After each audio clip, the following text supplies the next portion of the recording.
Assalamualaikum warahmatullahi wabarakatuh. Baiklah, kami dari kelompok 9 yang beranggotakan di mana saya sendiri, Sylvia Rahayu, Angel Berta Pangabean, Emily Diani Halawa, dan Mesya Boru Manurung. Di sini kami akan mempresentasikan mengenai pengendalian dan evaluasi strategi dan kinerja.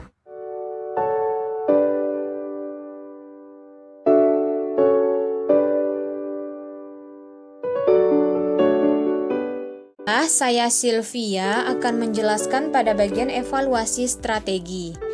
Strategi yang telah dilaksanakan perlu dievaluasi lagi. Evaluasi sangat diperlukan untuk mempelajari strategi tersebut berhasil atau gagalnya. Proses evaluasi juga bisa dijadikan pembelajaran untuk proses perumusan strategi selanjutnya. Nah, biasanya perusahaan melihat keberhasilan strategi tersebut dari beberapa faktor, seperti peningkatan penjualan, pendapatan perusahaan, atau posisi perusahaan setelah strategi dilaksanakan. Nah, menurut Richard Rummel, memberikan 4 kriteria dalam mengevaluasi strategi. Yang pertama yaitu ada konsistensi, kedua kecocokan, ketiga kemungkinan, dan keempat keuntungan. Selanjutnya B, mengukur performa perusahaan.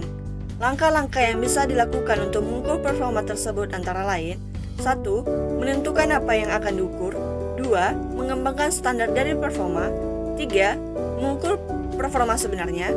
4. Menilai apakah performa sudah sesuai dengan standar. 5.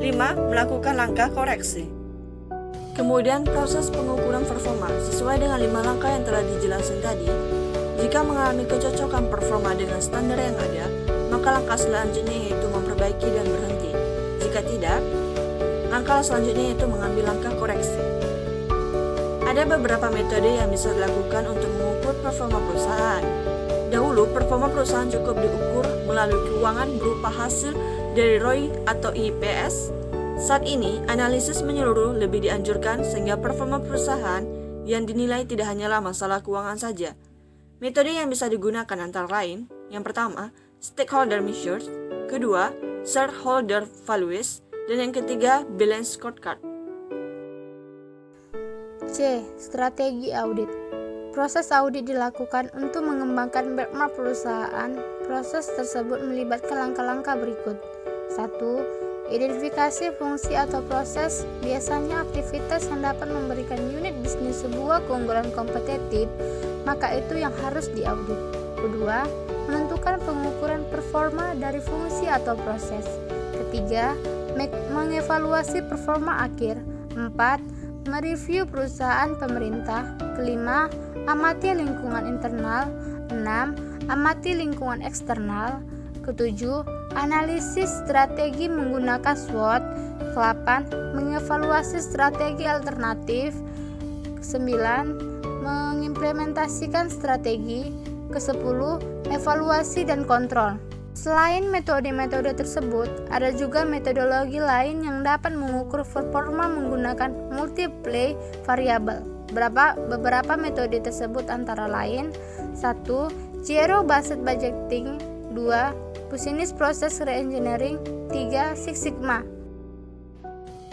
Selanjutnya yaitu pengendalian strategi. Ada beberapa panduan yang bisa diikuti untuk mengembangkan pengendalian dalam sebuah organisasi. Panduan tersebut diantaranya: yang pertama, pengendalian sebaiknya melibatkan sedikit informasi yang diperlukan untuk memberikan gambaran yang dipercaya. Kedua, pengendalian sebaiknya mengawasi hanya aktivitas dan hasil yang berarti. Ketiga, pengendalian sebaiknya tepat pada waktunya.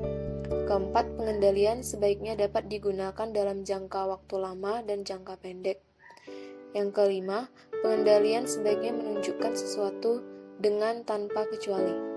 Yang keenam yaitu pengendalian sebaiknya menggunakan penghargaan daripada hukuman. Ada 3 tipe pengendalian. Yang pertama, pengendalian strategi. Kedua, pengendalian operasional. Ketiga, pengendalian manajemen. Sekian presentasi dari kelompok kami. Lebih dan kurang